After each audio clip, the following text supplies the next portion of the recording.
14 घंटे बाद बोल न्यूज के senior anchor person Jameel Farooqi को मकामी अदालत में पेश कर दिया गया। 3 रोजा राहदारी रिमांड मंजूर। इस्लामाबाद पुलिस के हवाले 3 दिन में मुतालिका अदालत में पेश करने का हुक्म। मुल्क भर में शदीद मजम्मत। PTI ने इक़दाम को मीडिया पर पाबंदी करार दे दिया।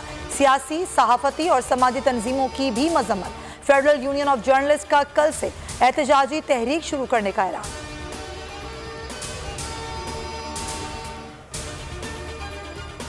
शहबाज गिल का 2 रोजा जिस्मानी रिमांड मंजूर।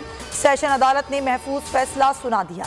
24 अगस्त तक पुलिस के हवाले कर दिया। PTI रहनुमा ने बयान में कहा कि नामालूम मकाम पर बरहना करके बदतरीन तशद्दुद किया गया। वीडियो भी बनाई गई। तशद्दुद के वक्त हथकड़ी लगी हुई थी। अस्पताल में जहनी तशद्दुद अब भी जारी है। मजीद बोले, खानदान के अफराद को भी मिलने नहीं दिया जा रहा। 5 दिनों से नहाया भी नहीं हूँ। 19 अगस्त से भूख हड़ताल पे हूँ।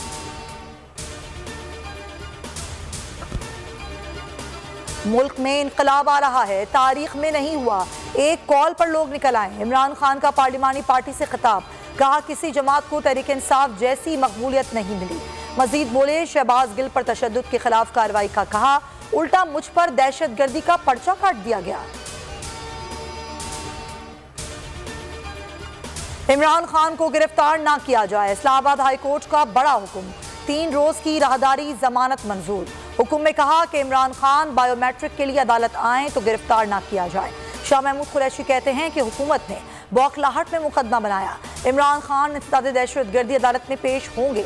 फवाद चौधरी बोले, इमरान खान के जलसे से हुकूमत की कापे टांग गई। मुकदमा खत्म करने की दरख्वास्त दायर करेंगे। बनी गाला पर खिलाड़ियों का रश। कप्तान ने हौसला मजीद बढ़ाया। इमरान खान गेट पर चढ़ गए। कारकुनान के पुरजोश नारों का जवाब हाथ हिला कर दिया।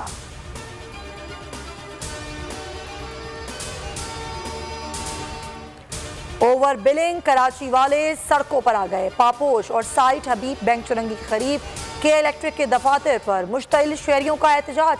सड़क ब्लॉक कर दी। मुजाहिरीन में औरंगी, मोमिनाबाद, कस्बा कॉलोनी और बनारस के मकीन शामिल हैं।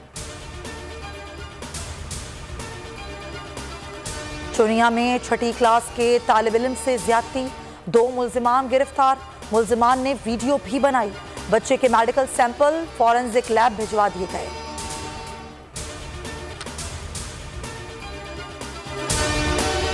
मैं हूं जैस्मीन मंजूर और आप मुझे देखेंगे सिर्फ बोल पर।